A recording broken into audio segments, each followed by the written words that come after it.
Hi, I'm AJ. And oh, geez, look out behind you!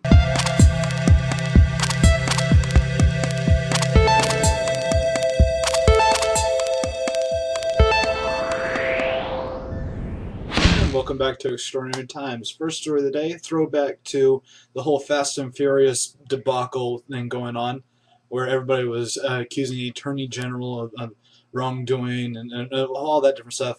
Well, a report has been released on the whole thing, and most of it gets slammed on the not Attorney General, but the Deputy Attorney General, who has since decided to resign because of all of this. So, really, I think what's happened here is just a shifting of the blame, but I don't know, maybe it really was his fault. I don't know, you give your opinion down in the comments below. So, for the next kind of throwback thing, going to the anti-Muslim video that's been posted on YouTube and has been cited as the reason why protesters across the world have been extraordinarily violent to U.S. embassies. A California judge has ruled that the movie can stay on YouTube. Now, what was going on was one of the actresses who claimed she didn't know what it was for, her lines were changed and all that beyond her knowing, wanted sued to have it taken down. Judge says, well, no, you signed everything. You know, you haven't given any evidence that you didn't know what was going on.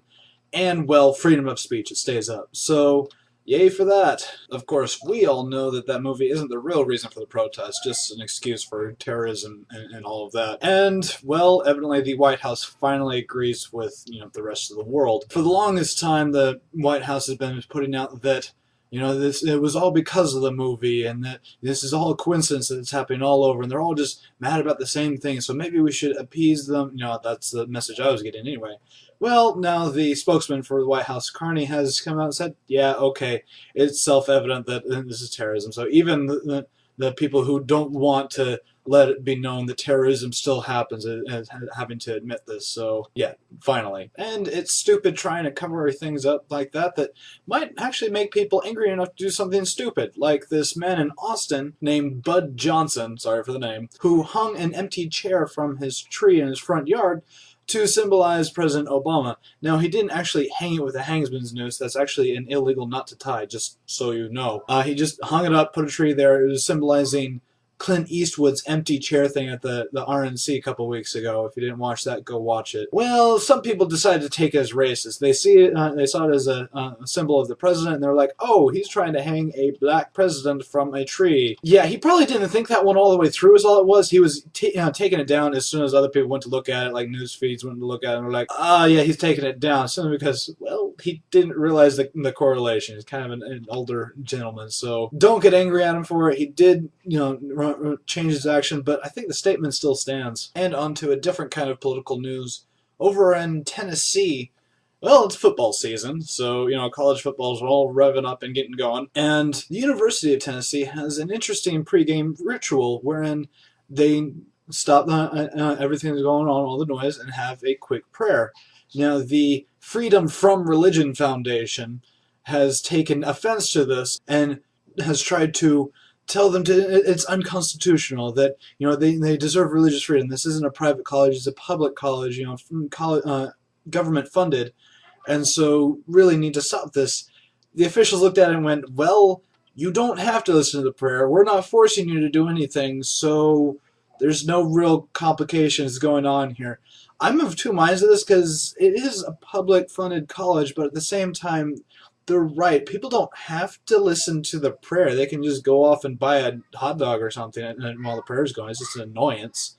And really, that's all it is. It's an annoyance to them instead of, something punching them in the gut or something, as they try and say it is. I don't know, whatever. I know when I was atheist, I wasn't bothered by prayer. Anyway, on to something completely different, because I don't want to talk about that anymore. Let's switch over to the other side of the world. How about Afghanistan, where a British female gunner has unexpectedly given birth. Now, it's not like she knew she was pregnant and went on to war anyway and, was hoping to get home before she gave birth. No, she just really didn't know. She's just suddenly having stomach pains and, oh, there's a baby. Now, normally what happens when a woman officer gets pregnant is they get maternity leave with 6 months to a year of leave after they give birth. But this officer had no idea. It turns out that can happen. I did a little bit of research into this to make sure. Didn't show any signs. She was under stress, so she wasn't really paying attention to her body. She was paying attention, well, to the war. So yeah, specialists have been sent over to help her. This is actually kind of crazy. The camp she was in, Camp Bastion, was attacked just a few weeks ago. So yeah, the baby boy and her are doing fine. And that kid's going to have a story to tell for the rest of his life. And sticking in the Middle East a little bit, Iran has decided that, well, the internet is just too free, as many Middle Eastern countries have done. And they've actually taken a step further beyond just trying to block things and trying to limit access because, well, if you're a good enough hacker, you can get around all of that. Instead, they have decided to try and set up their own internet. This is scary. Holy crap. Basically what they're doing is just going to cut off all ties to the rest of the world, set up their own system which they can monitor and control a lot more closely, and just work on that. What they don't realize is that it's the freedom of the internet that makes it great. It's that sharing of information. What they're going to have is basically just a country intranet, and they're just going to be cycling the same ideas through and through and not getting anywhere. So I'm really not as worried about this as I think I was in the beginning of talking about this, but still bad to have a country doing this. And for our last story of the day, science, because that's how I end on a good note.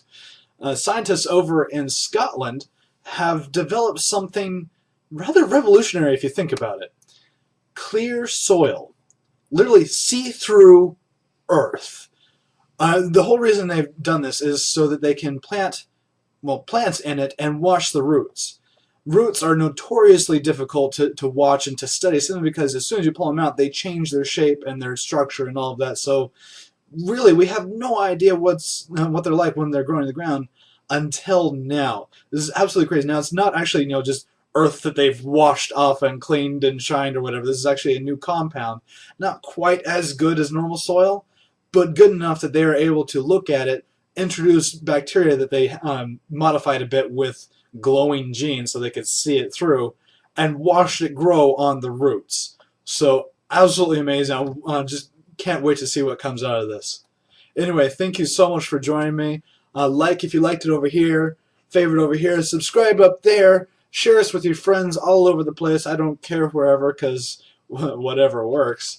And always, be aware.